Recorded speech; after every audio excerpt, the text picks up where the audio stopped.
जय श्री कृष्ण। कल की कथा में सुने कि भगवान स्वयं कह रहे हैं कि सुनो सभासदों, जो लोग भी आज यहाँ आए हो, महात्माओं और सभासदों, जो लोग हो यहाँ सुनो। जो मनुष्य वात पित्त और कफ इन तीन धातुओं से बने हुए, जो आयुर्वेद कहता है ना कि मनुष्य का शरीर वात पित्त और कफ से बना हुआ, तीन धातुओं से। तो जो मनुष्य वात पित्त और कफ इन तीन धातुओं से बने हुए सब तुल्य शरीर को ही आत्मा, शरीर को ही आत्मा समझ लेता है और अपना मैं, स्त्री, पुत्र आदि को ही अपना, और मिट्टी, पत्थर, काष्ठ आदि पार्थिव विकारों को ही इष्ट देव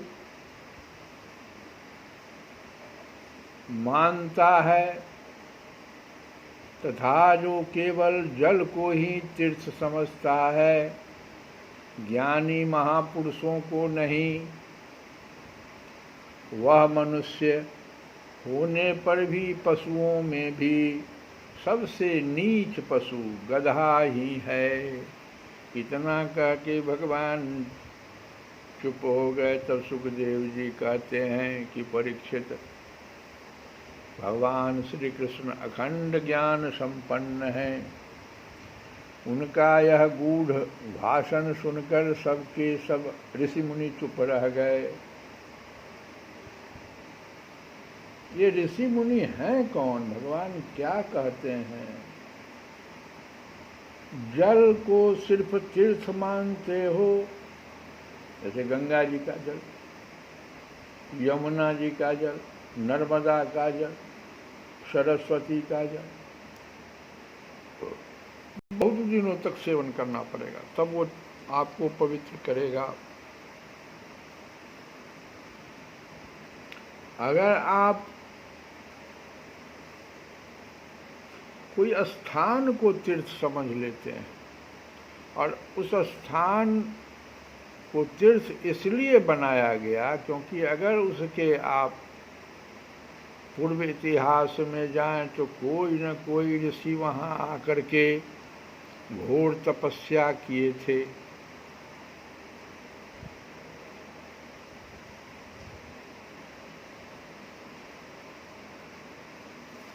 कोई मूर्ति विशेष को ही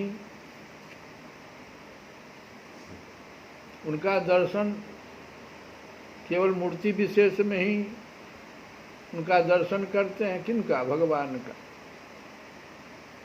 हृदय में नहीं, प्राणियों के हृदय में नहीं, समस्त प्राणियों के हृदय में जबकि भगवान हैं, लेकिन अपने इष्ट देव को केवल मूर्ति विशेष में ही दर्शन करते हैं।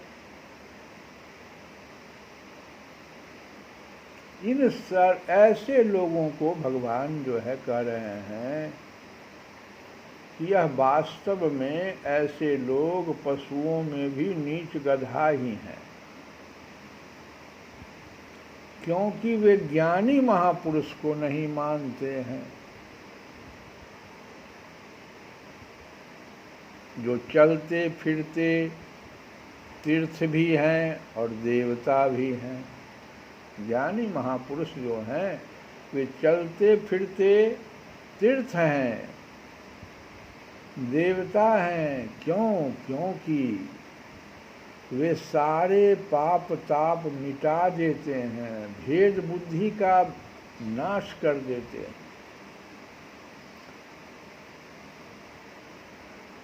भगवान कहे कि अग्नि, सूर्य, चंद्रमा, तारे, पृथ्वी, जल, आकाश, वायु, वाणी और मन के अधिष्ठात्री देवता उपासना करने पर भी पाप का पूरा पूरा नाश नहीं कर सकते। क्योंकि उनकी उपासना से भेद बुद्धि का नाश नहीं होता, वह और भी बढ़ता है। लेकिन यदि घड़ी दो घड़ी भी ज्ञानी महापुरुषों की सेवा की जाए तो वे सारे पाप ताप मिटा देते हैं, क्योंकि वे भेद बुद्धि के विनाशक हैं। भगवान ने देखो ऋषि मुनियों का कितना जो है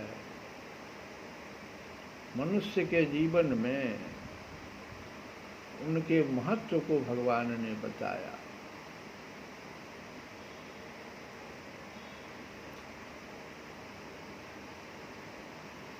अब सुखदेव जी कहते हैं कि परीक्षित, भगवान श्री कृष्ण कौन है? अखंड ज्ञान संपन्न है।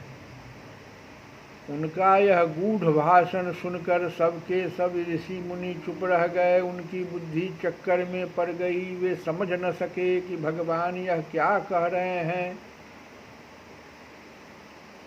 उन्होंने बहुत देर तक विचार करने के बाद यह निश्चय किया कि भगवान सर्वेश्वर होने पर भी जो इस प्रकार सामान्य कर्म परतंत्र जीव की भांति व्यवहार कर रहे हैं, यह केवल लोक संग्रह के लिए ही है। ऐसा समझकर वे मुस्कुराते हुए जगत गुरु भगवान श्री कृष्ण से कहने लगे। मुनियों ने कहा कि भगवान, आपकी माया से प्रजापतियों के अधीश्वर मरीचि आदि तथा बड़े बड़े तत्वज्ञानी हम लोग मोहित हो रहे हैं। आप स्वयं ईश्वर होते हुए भी मनुष्य की सी चेष्टाओं से अपने को छिपाए रखकर जीव की भांति आचरण करते हैं। भगवान, सचमुच आपकी लीला अत्यंत विचित्र है, परम आश्चर्यमयी है। जैसे पृथ्वी अपने विकारों वृक्ष पत्थर घट आदि के द्वारा बहुत से नाम और रूप ग्रहण कर लेती है, वास्तव में वह एक ही है, वैसे ही आप एक और चेष्टाहीन होने पर भी अनेक रूप धारण कर लेते हैं और अपने आप से ही इस जगत की रचना रक्षा और संहार करते हैं। पर यह सब करते हुए भी इन कर्मों से लिप्त नहीं होते। जो सजातीय विजातीय और स्वगत भेद शून्य एक रस अनंत हैं, उसका यह चरित्र लीला भाव नहीं तो और क्या है। धन्य है आपकी यह लीला। भगवान, यद्यपि आप प्रकृति से परे स्वयं परम ब्रह्म परमात्मा हैं, तथापि समय समय पर भक्तजनों की रक्षा और दुष्टों का दमन करने के लिए विशुद्ध सत्वमय श्री विग्रह प्रकट करते हैं और अपनी लीला के द्वारा सनातन दैविक मार्ग की रक्षा करते हैं। क्योंकि सभी वर्णों और आश्रमों के रूप में आप स्वयं ही प्रकट हैं। भगवान, वेद आपका विशुद्ध हृदय है। तपस्या, स्वाध्याय, धारणा, ध्यान और समाधि के द्वारा उसी में आपके साकार निराकार रूप और दोनों के अधिष्ठान स्वरूप परम ब्रह्म परमात्मा का साक्षात्कार होता है। परमात्मन ब्राह्मण ही वेदों के आधारभूत आपके स्वरूप की उपलब्धि के स्थान है। इसी से आप ब्राह्मणों का सम्मान करते हैं और इसी से आप ब्राह्मण भक्तों में अग्रगण्य भी हैं। आप सर्वविध कल्याण साधनों की चरम सीमा हैं और संत पुरुषों की एकमात्र गति है। आपसे मिलकर आज हमारे जन्म, विद्या, तप और ज्ञान सफल हो गए। वास्तव में सबके परम फल आप ही हैं। प्रभु, आपका ज्ञान अनंत है। आप स्वयं सच्चिदानंद स्वरूप परम ब्रह्म परमात्मा भगवान हैं। आपने अपनी अचिंत्य शक्ति योग माया के द्वारा अपनी महिमा छिपा लिया है।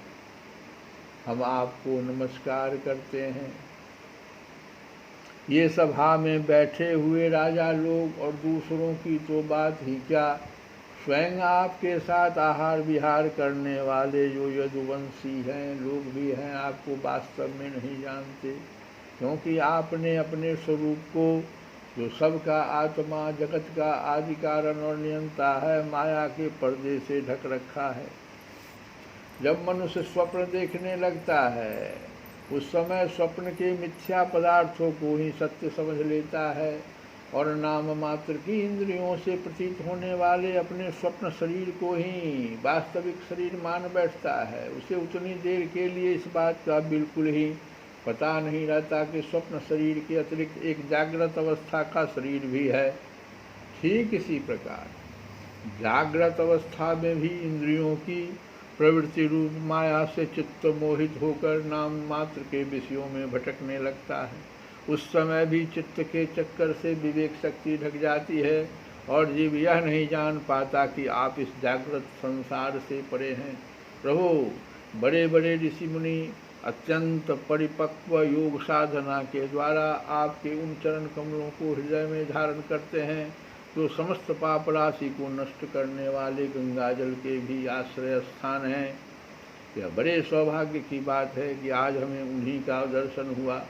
प्रभु, हम आपके भक्त हैं, आप हम पर अनुग्रह कीजिए, क्योंकि आपके परम पद की प्राप्ति उन्हीं लोगों की होती है, उन्हीं लोगों को होती है जिनका लिंग शरीर रूप जीव कोष आपकी उत्कृष्ट भक्ति के द्वारा नष्ट हो जाता है। तो इस प्रकार से भगवान की स्तुति उन ऋषि मुनियों ने किया। हम लोग कथा को यहीं पर विराम करते हैं, विराम देते हैं और एक भजन गाएं कि मन लागो मेरो यार फकीरी में, मन लागो मेरो यार फकीरी में, मन लागो मेरो यार फकीरी में, जो सुख पाओ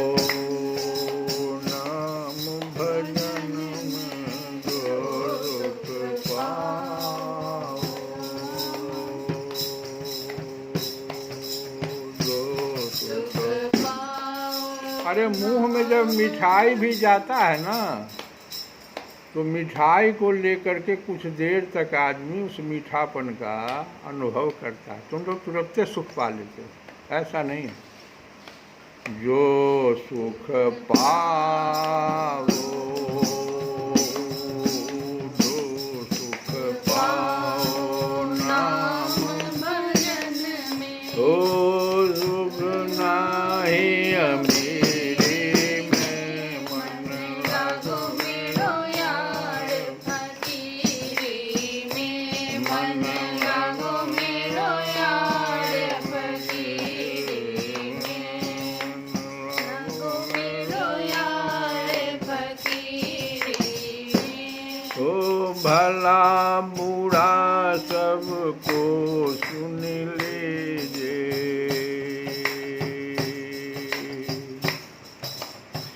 करी गुजरान गरीबी में, मन लागो मेरो यार फकीरी में, मन लागो मेरो यार फकीरी में। हे प्रेम नगर में रहनी हमारी,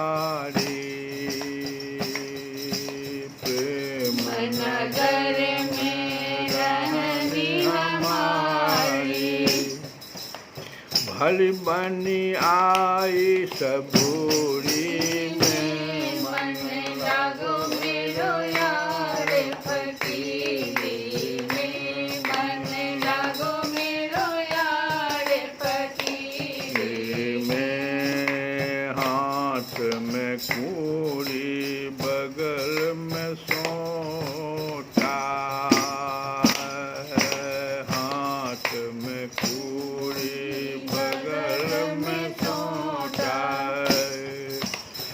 अरे चारों दिशा जगीरी में, मन लागो मेरो यार फकीरी में, मन लागो मेरो यार फकीरी में। आखिर यह तन खा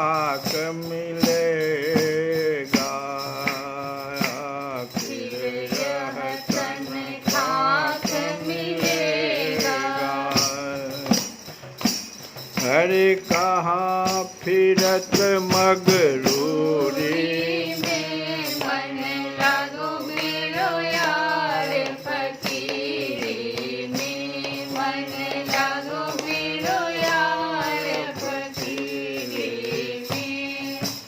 कहत कबीर सुनो वैसारो कहत कबीर सुनो वैसारो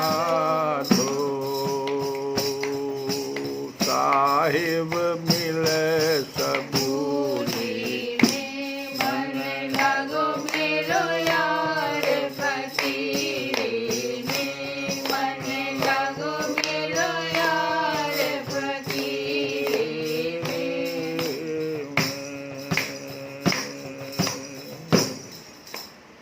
श्री कृष्ण गोविंद हरे मुरारे